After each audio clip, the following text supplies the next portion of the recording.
seguidores da TV Zona Oeste. Eu sou a Gabi Ângelo. Estamos aqui pela primeira entrevista do nosso canal com Alexei Dantas. É um prazer ter você aqui. Nós vamos conversar um pouquinho sobre direito, marketing esportivo e empreendedorismo. Alexei, vamos começar você falando um pouquinho da sua trajetória profissional, né? Quem é Alexei? O que faz o Alexei? Conta um pouquinho aqui para os amigos da TV Zona Oeste. Gabi, primeiro agradeço a você, ao Eli, ao Dalverson pelo gentil e generoso convite. É uma honra para mim estar aqui, né? Inaugurando esse programa e sendo o primeiro entrevistado. E eu tenho um enorme carinho pela Zona Oeste. Eu sou formado em Direito pela Universidade Federal do Rio de Janeiro, UFRJ. Me formei, completo esse ano, 20 anos de formado. Fui advogado interno da ESSO, da COSAN, da Raizen. E aí, em 2013, eu resolvi mudar um pouquinho a minha trajetória profissional. Eu já tinha feito 2 MBAs, um deles em Gestão e Marketing Esportivo. Tive a oportunidade de ter a carta de referência assinada pelo saudoso Dr. João Avelange, ex-presidente da FIFA. Foi quem referendou o meu currículo e o meu nome para essa pós-graduação em Gestão e Marketing Esportivo. E aí eu, em 2013, saí do mercado de petróleo, fundei meu escritório, onde atuamos nas áreas civil, trabalhista, família, previdenciária e sucessões e também direito esportivo. E aí passei a lecionar. Fui professor da Trevisan, atualmente sou professor do IBMEC e consegui aliar minhas duas paixões, que são o direito e o esporte, né? E estou muito voltado para o futebol, advogo muito na área, leciono gestão e marketing esportivo. Tive a satisfação e a honra de ser vice-presidente do Fluminense no triênio 2011-2013 de relações institucionais. Tem um case muito simbólico. Os amigos que estão nos acompanhando e são tricolores, por certo, onde lembrar. Nós conseguimos fazer a entrega da camisa do Fluminense para o Papa Francisco, lá em 2013. Isso foi um trabalho árduo, né? E colocou o Fluminense e a patrocinadora, naquela época, a Unimed, como trending topics do Twitter, né, com a hashtag o Papa Tricolor, porque o Fluminense tem a proximidade geográfica com o Palácio Guanabara. O Papa ia encontrar com o governador. E aí houve o Fluminense, nós cedemos o campo para que o helicóptero do Papa pudesse pousar no Estádio das Laranjeiras e aí tivemos a oportunidade de entregar a camisa do Fluminense para o Papa. Quando lá estive no Fluminense, sigo até hoje apenas entre aspas, como sócio proprietário há 20 anos e completo esse ano também, por coincidência, 20 anos de clube, estou no meu 4º mandato de conselheiro. E aí, quando fui vice-presidente do clube, tivemos algumas oportunidades de desenvolver alguns projetos, né? Algumas parcerias, intercâmbio, clube de vantagem para os sócios, né? Que aí já envereda um pouquinho para o marketing esportivo, que eu acho que a gente vai abordar um pouquinho para frente, né? Outra experiência profissional que muito me honrou, né? Eu fui conselheiro da OAB da Barra por 2 gestões. Então, assim, numa resumida síntese, a minha trajetória profissional tá aqui exposta e assim, eu me sinto um privilegiado e agradeço a Deus por poder conduzir profissionalmente e trabalhar com aquilo que gosto. E no segundo bloco vamos falar sobre marketing esportivo e eu gostaria de agradecer a Quartz Imóveis pela parceria com a TV Zona Oeste. Alexei, como está o marketing esportivo no Brasil em relação ao marketing esportivo no exterior? Pertinente essa pergunta e assim, o marketing esportivo no Brasil hoje ainda engatinha relativamente se comparado. Quando eu falo marketing esportivo, primeiro é preciso pontuar, né? O marketing esportivo, as pessoas têm uma visão muito ligada só ao futebol, que é o carro-chefe, o esporte mais difundido no Brasil, que o brasileiro mais tem afinidade, mais tem identificação e mais torce. Mas o marketing esportivo, como o nome já diz, ele é para o desporto, ele é para o esporte. E ele não se resume e não é esperado que se restrinja só ao futebol. Então, por exemplo, o americano tem lá, né, a NFL, tem o basquete, tem N esportes de gelo, que você tem grandes eventos, tem um show que mobiliza dezenas de milhões de americanos pela televisão e ao redor do mundo. Então, primeira questão que eu sempre que eu sempre exponho nas aulas o marketing esportivo, ele não está restrito só ao futebol. Segundo, há 20, 25 anos atrás, infelizmente, não se tinha nem noção, não havia bibliografia de marketing esportivo no Brasil. Né? Isso aí passou-se a se dar importância e relevância ao marketing esportivo, passou-se a escrever, né, a ver livros sobre o tema relativamente há pouco tempo. Então é natural que, infelizmente, a gente ainda esteja atrás de países onde o entretenimento, o esporte já são muito mais desenvolvidos e consolidados, onde há muito mais investimento. Agora, o marketing esportivo é fundamental. Né? Eu brinco sempre, uma analogia simplória, a galinha bota ovo e a pata bota ovo. Por que se come muito mais o ovo de galinha do que o da pata, se o da pata é tão ou mais nutriente que é? Porque a galinha faz a propaganda, a galinha cacareja e a pata não faz nada. Então, assim, não adianta ter um bom produto, é preciso saber embalar, vender e comercializar esse produto. É um tripé, você tem que ter a fabricação do produto, você tem que ter o desenvolvimento do produto e o canal de venda de escoamento desse produto para chegar até o consumidor final. E o consumidor final, no caso do esporte, quem é? O torcedor. Seja ele do basquete, seja ele do vôlei, seja ele do futebol. No Brasil, a gente fala muito de futebol, é o recall maior por conta de ser o esporte de paixão nacional. Eu acho que alguns clubes brasileiros estão bem mais avançados e evoluídos que outros, em termos de gestão e, consequentemente, do marketing esportivo. O fato do clube ter uma arena, né? Antigamente era estádio, né, eminentemente só para futebol e com os conceitos modernos, sobretudo aí depois da Copa do Mundo realizada no Brasil em 2014, da Olimpíada em 2016, houve uma mudança do conceito, né, passou-se a ter o conceito de arena, vide a transformação que o Maracanã sofreu. Então, os clubes que têm uma arena, que têm um estádio, têm ainda uma facilidade maior para desenvolver de forma mais ampla e mais eficiente o seu marketing esportivo. Fica mais fácil para desenvolver um programa de sócio-torcedor, né, de sócio-futebol, como queira chamar, né, ações de show. Então, assim, mas de forma geral, o marketing esportivo no Brasil ainda avança, evolui, né, mas ainda é incipiente, a meu ver, em alguns aspectos, se comparado a alguns países da Europa e aos Estados Unidos, com a visão moderna das confederações, futebol, né, a CBF, vôlei, tal, com a profissionalização dos clubes. Eu entendo que é indissociável uma gestão eficiente sem um marketing esportivo eficiente. O marketing esportivo atrelado a uma área comercial, a uma área de negócios, é uma inesgotável fonte de receita, quer para o clube, quer para a federação, quer para a confederação. Você iniciou a entrevista falando que você é apaixonado, né, pelo seu trabalho, pela sua profissão, e você conseguiu unir muito bem a sua paixão pelo seu clube à sua questão profissional. E assim, até que ponto faltam nos clubes brasileiros separar a questão da paixão do torcedor do profissionalismo? Você acha que a falta de desenvolvimento melhor dos clubes pode se dar isso? Você escolhe dirigentes muito apaixonados e pouco profissionais? Na verdade, a gente precisa até fazer uma análise anterior para responder a sua pergunta. No Brasil, o modelo, aí vamos falar especificamente de clube de futebol, né? Os clubes são associações civis sem fins lucrativos. É um modelo diferente da Europa, onde o clube muitas vezes tem um dono, né? Ou alguns donos, são entes privados, entre aspas. E aí, no Brasil, tem uma cultura organizacional, estatutária, de cargos políticos. Então, você tem lá o presidente do conselho diretor, você tem os vice-presidentes, você tem os conselheiros, e essas funções, esses cargos, são todos cargos políticos e não remunerados. E aí, aí vira o que eu chamo de abnegado, né? São todos apaixonados por seus clubes, só que é esperado, já que esses cargos não são remunerados, que tenham suas ocupações profissionais. E aí é o que eu chamo de expediente de final de tarde.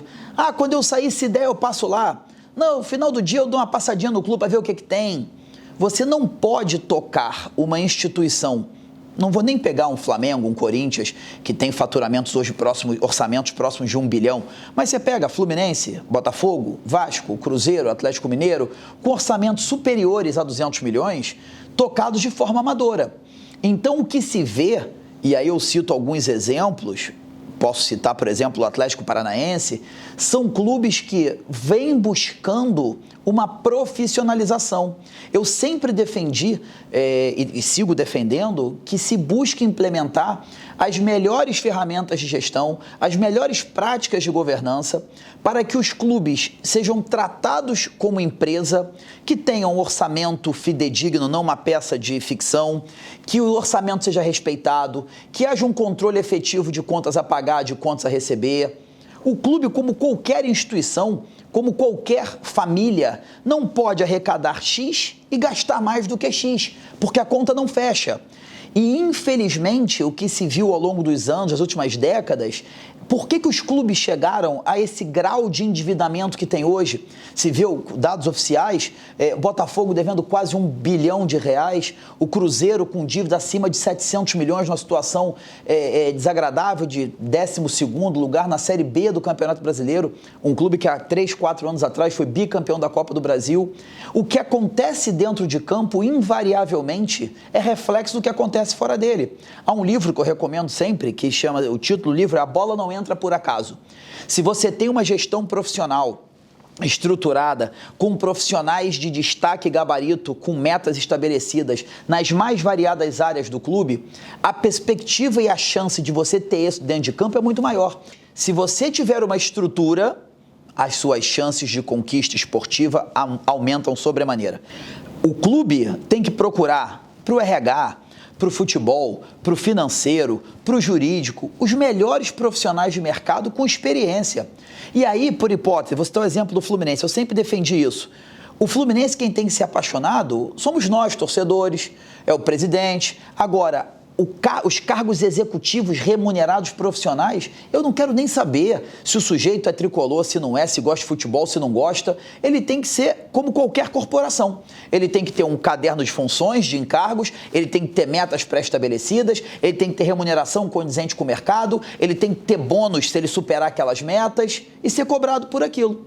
Se esta receita for cumprida, invariavelmente o clube tende a ter mais êxito e mais conquistas dentro e fora dos campos, das quadras, das piscinas, do que com o modelo fracassado de abnegação política. E até mesmo cumprindo sua função social na sociedade, que é um esporte que movimenta a economia do nosso país, né? Outro ótimo aspecto, os clubes, e aí vou falar especificamente dos clubes do Rio, né, tem um viés social, até porque esses clubes, por serem associações civis sem fins lucrativos, né, não são clube-empresa, tem aquela discussão infindável sobre se transformar em clube-empresa. Esses clubes têm alguns benefícios, algumas isenções fiscais, e com isso é esperado que esses clubes também atendam às suas funções sociais.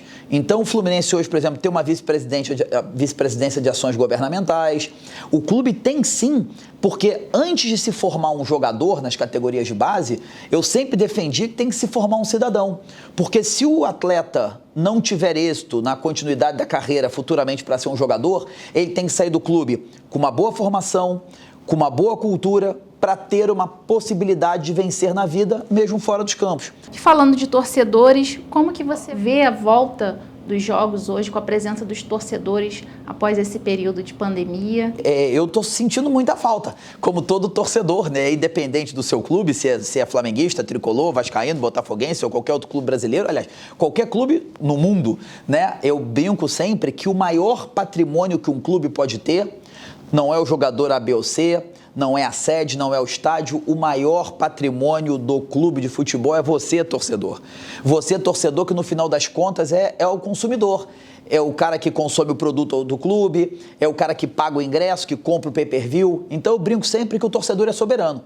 O torcedor tem todo o direito de aplaudir, de incentivar, de vaiar. Não pode ter baderna, não pode ter violência. Isso aí, claro que não, é condenável. Mas o torcedor é soberano. O futebol, o esporte existe graças ao torcedor.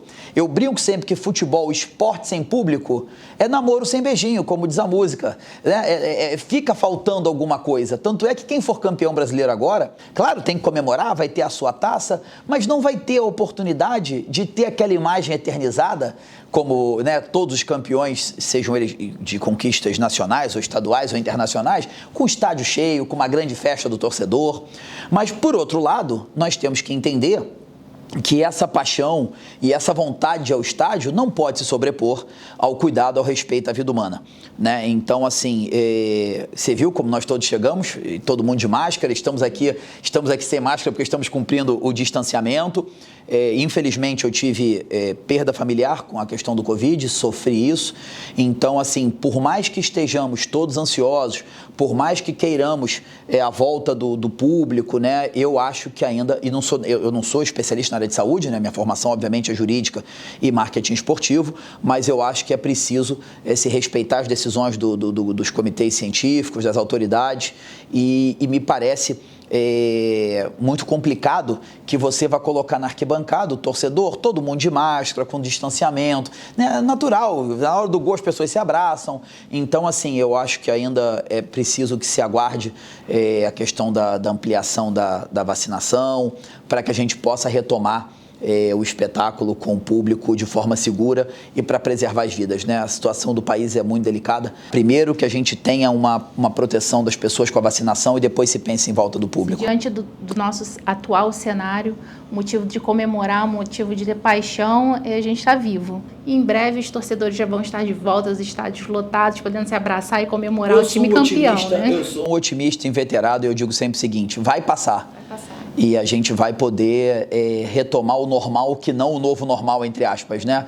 Então, foi tudo muito atípico, né? Um Réveillon, um Natal, sem a famosa queima de fogos que sempre aconteceu por todo o Brasil, por todo mundo, né? Cada um nas suas casas e as resenhas virtuais, né? É uma dose de sacrifício, você ficar sem abraçar as pessoas que você gosta, seus familiares, seus amigos, mas é necessário, infelizmente se faz necessário por força da circunstância para a preservação da saúde. Alexei, qual, na sua visão, a importância do sócio-torcedor para os clubes brasileiros? Olha, eu sou entusiasta do programa de sócio-torcedor, né, que para alguns clubes chamam de sócio-futebol.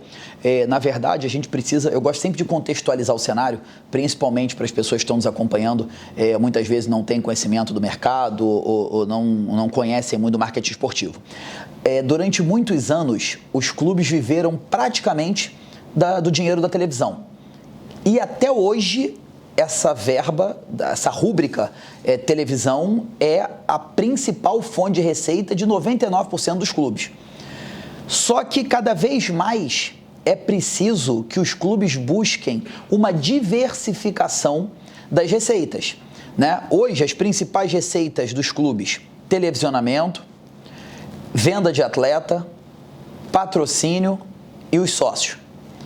Só que todos acompanharam, houve a medida provisória editada pelo presidente Jair Bolsonaro, mudando a questão do regramento da transmissão dos jogos, né? E aí nós temos que considerar o viés do streaming, que para quem não sabe é transmissão pela internet. Temos que, para quem não tem conhecimento, a medida provisória diz que o clube mandante do jogo determina o regramento da transmissão. E o que se viu foi uma grande confusão, que acabou resultando, teve jogo do Campeonato Carioca do ano passado que não foi transmitido, 2 ou 3 partidas, que houve um imbróglio jurídico, inclusive.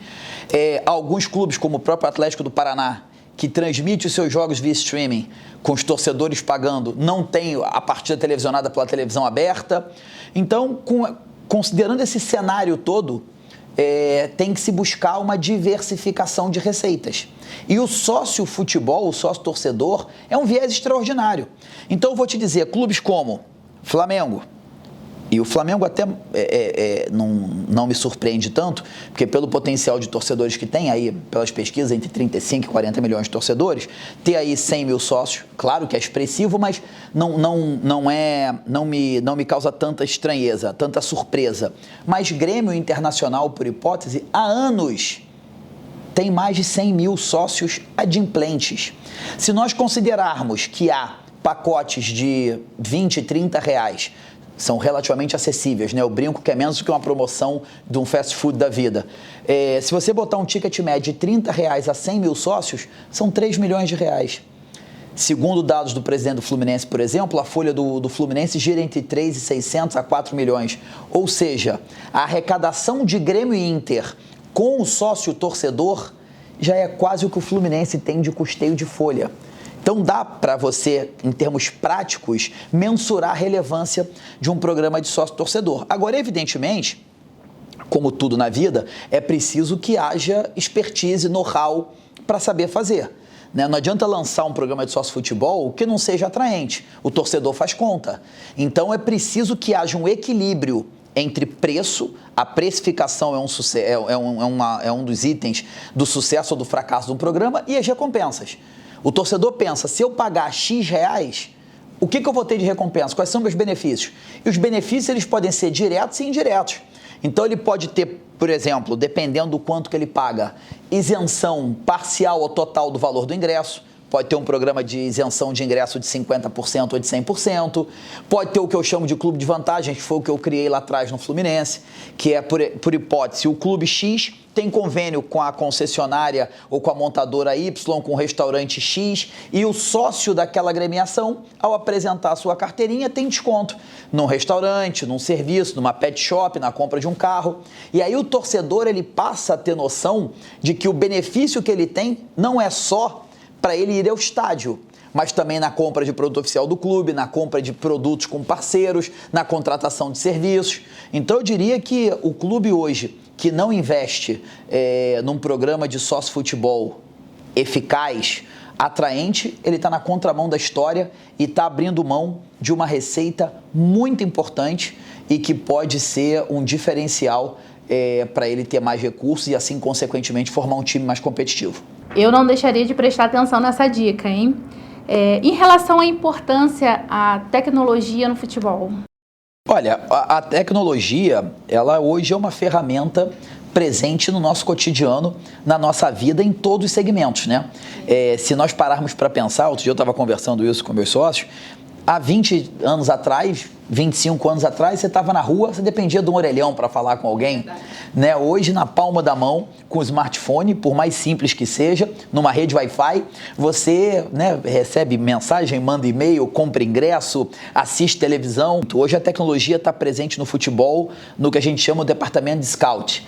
O que é isso? Antigamente o jogador era contratado por uma fita, se mandava uma fita com os melhores momentos do jogador, e aí, vamos ver para contratar o jogador. Hoje você tem programas que trabalham com tecnologia, né? Você tem a Instat, você tem o iScout, a Instat até meu escritório representa no Brasil, que são programas de análise técnica, tática e de performance, que ela traz todos os elementos, os jogos são todos filmados, e aí cada jogador tem a sua estatística, quais são os pontos fortes, quais são os pontos fracos, qual a distância, qual é a quilometragem que percorreu, quantos toques deu na bola, batimentos cardíacos. E aí os clubes hoje, cada vez mais, na hora de contratar, principalmente os clubes do exterior, no Brasil também, mas no exterior essa cultura é muito arraigada já, olham essas ferramentas para saber o que comumente se chama hoje minutagem, né? Quantos minutos aquele jogador atuou pelo time principal, ele tem histórico de lesão, quantos gols ele fez, quais são os pontos fortes.